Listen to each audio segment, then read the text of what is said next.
இப்போ சொல்ல போறது ஒரு 200 ஆண்டுகளுக்கு முன்னாடி நடந்த ஒரு உண்மை நிகழ்ச்சி. அப்போ சிவகங்கை சமஸ்தானத்துக்கு தலைவராக இருந்தவர் மருது பாண்டியர் காளையார் கோவிலுக்கு ஒரு பெரிய தேர் செய்யணும்னு ஆசைப்பட்டார்.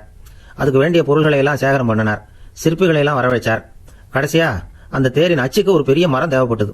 அதுக்கு பொருத்தமா ஒரு மரம் எங்க கிடைக்கும்னு தேடினார். அவருடைய ஆட்சிக்கு உட்பட்ட திருப்புவனத்துல வைகை ஆற்றுக்கு தென்கரையில உள்ள ஆலயத்துக்கு எதிரில் ஒரு பழமையான பெரிய மருத மரம் ஒன்னு இருக்கிறதாக கேள்விப்பட்டார். உடனே அதை வெட்டி அனுப்பும்படியாக அங்க உள்ள அதிகாரிகளுக்கு உத்தரவு போட்டாரு. அதிகாரிகள் உடனே அதுக்கான ஆட்களை கூப்பிட்டு அந்த மரத்துக்கிட்ட போய் அதை வெட்ட ஆரம்பிச்சாங்க. இதை கேள்விப்பட்ட உடனே ஒருத்தர் அங்க ஓடி வந்தார். அவர் இந்த திருப்புவனநாதருக்கு பூசை செய்து வந்த இந்த ஆதி சைவர்கள்ல ஒருத்தர். அவர் பேர் புஷ்பவன குருக்கள்னு பேர். அவர் என்ன பண்ணாரு, அந்த மரத்தை வெட்டாதீங்கன்னு சொல்லிட்டே ஓடி வந்தார்.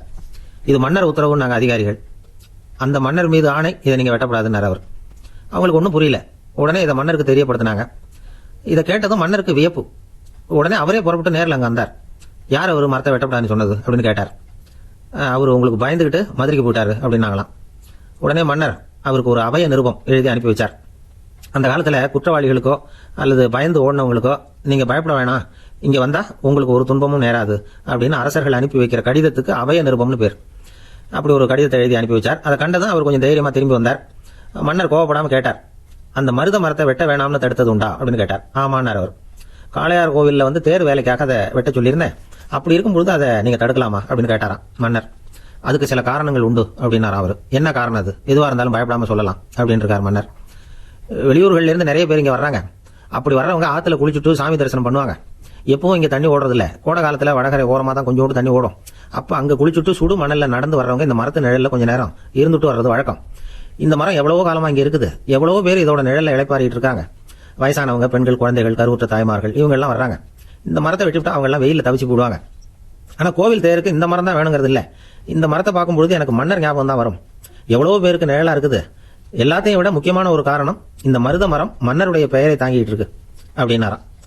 மருது பாண்டியர் நிமிர்ந்து அந்த குறுக்களை பார்த்தார். நீங்க செஞ்சது சரிதான், மரத்தை வெட்ட வேணாம் அப்படின்னு சொல்லிவிட்டாராம். அந்த மரம் வெட்டப்படல. தேருக்கு வேறு மரத்தை கொண்டுட்டு வந்துட்டாங்க. இது ஒரு உண்மை சம்பவம். 200 வருஷத்துக்கு முன்னாடி நடந்தது. அகந்தை இல்லாத ஒரு அரசன் தான் தன்னுடைய உத்தரவு தடுக்கப்படும் போது அதுல உள்ள நியாயத்தை உணர்ந்து அதை மாற்ற முடியும். மருது பாண்டியர் அப்படிப்பட்ட ஒரு சிறந்த மன்னர். நமக்கு வேண்டிய ஆள் ஒருத்தர் இருந்தார், வசதியான ஆள். ஊருக்கு அவர் தான் தலைவர். கிராமத்து எல்லையில போக்குவரத்துக்கு இடைஞ்சலா ஒரு மரம் இருக்கு, அதை வெட்டணும்னு மக்கள் சொன்னாங்களாம்.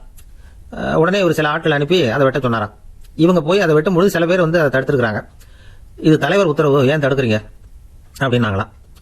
நாங்க ஏன் தடுக்கிறோம்னா, இந்த மரத்தை பார்க்கும்போதுலாம் எங்களுக்கு எங்க தலைவர் முகம் தான் ஞாபகத்துக்கு வரும். அவரை ஞாபகப்படுத்திட்டு இருக்கிற இந்த மரத்தை வெட்டிவிடாதீங்க அப்படின்னாங்களாம். இது கேள்விப்பட்டதும் அது என்ன அப்பேற்பட்ட மரம் அப்படின்னு விசாரிச்சாங்க. அதுக்கப்புறம் தான் அவங்க சொன்னாங்களாம், அது தூங்கு மூஞ்சி மரம் அப்படின்னு.